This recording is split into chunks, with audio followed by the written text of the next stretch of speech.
নমস্কার। এবছর ত্রিপুরা মধ্যশিক্ষা পর্ষদ পরিচালিত মাধ্যমিক এবং উচ্চ মাধ্যমিক পরীক্ষা শুরু হয়েছিল 24শে ফেব্রুয়ারি থেকে উচ্চ মাধ্যমিক এবং 25শে ফেব্রুয়ারি থেকে মাধ্যমিক পরীক্ষা শুরু হয়েছিল। আর মাধ্যমিক পরীক্ষা শেষ হয়েছে 18 মার্চ, আর উচ্চ মাধ্যমিকের পরীক্ষা শেষ হয়েছে 22শে মার্চ। 22শে মার্চ পরীক্ষা শেষ হওয়ার পর আমাদের অ্যান্সার স্ক্রিপ্ট ইভ্যালুয়েশনের কাজ শুরু হয়েছে 2 এপ্রিল থেকে। 2 এপ্রিল থেকে শুরু হয়ে আমরা 22শে এপ্রিল ইভ্যালুয়েশনের কাজ শেষ করেছি। তো 22শে এপ্রিল ইভ্যালুয়েশন শেষ করার পর আজ 28শে এপ্রিল আমরা আজকে রেজাল্ট পাবলিকেশনের নোটিশ ইস্যু করেছি একটু আগে। আমরা এই বছরের রেজাল্ট আমরা পাবলিশ করব আগামী 30শে এপ্রিল দুপুর 12টায় মধ্যশিক্ষা পর্ষদের কনফারেন্স হলে অফিসিয়ালি এবছরের ফল প্রকাশ করা হবে দুপুর 12টায়। আর ফল প্রকাশের পর মার্কশিট আমরা অন্যান্য বছরও দিয়েছি। যথাসম্ভব আমি চেষ্টা করব যত তাড়াতাড়ি মার্কশিট দেওয়া যায় 4-5 দিনের মধ্যে। এখানে একটা কথা থেকে যায় যে আমরা ফল প্রকাশের দিন মার্কশিট কেন দিচ্ছি না। গত বছর বা এর আগের বছর আমরা রেজাল্টের 5-6 দিন বা 7 দিনের মাথায় আমরা মার্কশিট দিয়ে দিয়েছি। অ্যাকচুয়ালি এখানে আমি একটু বলতে চাই, রেজাল্টের দিনও কিন্তু আমরা ইচ্ছে করলে দিতে পারি মার্কশিট। কারণ শুধু একটাই আমার কাছে মনে হচ্ছে যে আমি দিতে চাইছি না, কারণ হচ্ছে এই এখন আমরা রেজাল্ট এখানেই করি, ত্রিপুরা মধ্যশিক্ষা পর্ষদের অফিসে, যেমন আমরা এখানেই সব কিছু প্রসেসিং করি। রেজাল্ট পাবলিকেশন থেকে শুরু করে সেই মার্কশিট সার্টিফিকেট প্রিন্টিং আমরা এই অফিস প্রিমাইসেসের মধ্যেই করব। তো এই জায়গাটা যদি রেজাল্ট পাবলিশ না করে আমি মার্কশিটটা প্রিন্ট করি, এই জায়গাটাতে আমার একটু থেকে যায়, মানে একটা কি বলবো, মানে একটা কনফিডেন্সিয়ালিটির আমার কাছে একটা ঘাটতি থেকে যায় মনে হচ্ছে। কারণ এখানে আমার অফিসের মধ্যে মার্কশিট প্রিন্ট করছি, অথচ রেজাল্ট হচ্ছে না। কারণ মানে প্রতিটা মার্কশিট প্রিন্ট হবে, প্রতিটা রেজাল্ট আমার হাতে থাকবে, আমি দেখব। আরও মানে সেটা তো আমি দেখে ফেলছি না রেজাল্টের মানে আগেই।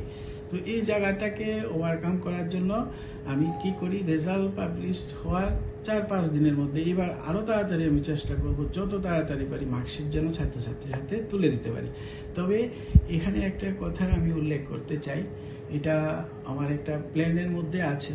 আমি অন্যান্য অফিসিয়ালদের সাথে কথা বলবো এই ব্যাপারে, যে রেজাল্টের দিন আমি যেহেতু মানে হার্ড কপি দিতে পারছি না, মার্কশিট দিতে পারছি না, যাতে করে অনলাইনে আমি একটা দিতে পারি প্রভিশনাল মার্কশিট, এটা হোয়াইট পেপারে প্রিন্টিং যাতে করতে পারে, রেজাল্টের ইমিডিয়েট পরে 1 ঘন্টা পরে বা 8 ঘন্টা পরে যেন ওয়েবসাইট থেকে ডাউনলোড করতে পারি। কিন্তু এর জন্য আমাকে একটা ইনফ্রাস্ট্রাকচার গড়ে তুলতে হবে।